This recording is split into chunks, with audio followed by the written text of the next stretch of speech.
তুমি কি জানো উম্মত, আমি 23টা বছর টানা তোর জন্য কেঁদেছিলাম। আমি এমন কাঁদা কাঁদছি রে উম্মত তোদের জন্য।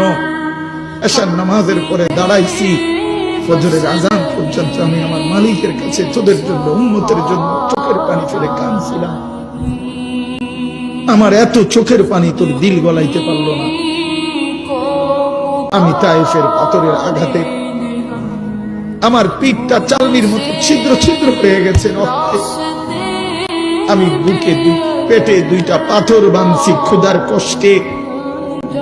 আমি উহুদের দান শহীদ করা রক্তে উহুদের ময়দানে পড়েছিলাম বেহুশ হয়ে। আমার ঘরের চুলায় 3 মাস রান্নার জন্য কোনোদিন চুলায় আগুন জ্বলে নাই। আমার এত চোখের পানি, এত রক্ত, এত ক্ষুধার কষ্ট, কিছুই তোর মন গলাইতে পারলো না, তোরে সেজদা দিতে পারলো না।